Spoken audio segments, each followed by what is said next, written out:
नमस्कार सर्वांचे स्वागत. बघूयात कापूस मार्केटचे बाजारभाव. व्हिडिओ शेवटपर्यंत नक्की बघा. व्हिडिओला लाईक करा, चॅनलला सबस्क्राईब करा. कापसाचे मार्केट जे आहे सध्या कोणत्या बाजारभावामध्ये आहे ते बघूयात. अकोलामध्ये जे कमीत कमी 6,949 तर जास्तीत जास्त 7,020 रुपये मार्केट आहे.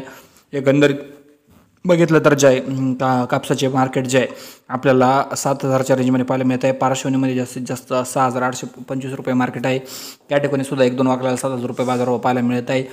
जे नॉर्मल व्यापारी आहे, जे गावाकडचे व्यापारी आहे, ते सध्या कापूस 6,500 ते 7,000 रुपयाच्या दरम्यान खरेदी करताना दिसत आहे. कापसाच्या क्वालिटीनुसार मार्केट मिळत आहे.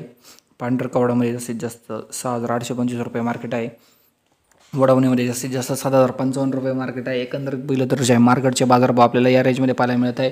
कापसाचे मार्केट जे आहे आणखीन पुढच्या काळात वाढतील का नाही हे सांगणे अशक्य आहे. मात्र तरीसुद्धा जे बघितलं तर जे थोडी सुधारणा आहे. बाजारभाव 8,000 8,500 रुपये गेले पाहिजे. मात्र सध्या बाजारभाव जे आहे व्हिडिओ आवडल्यास या ठिकाणी लाईक करा, शेअर करा, सबस्क्राईब करा. धन्यवाद.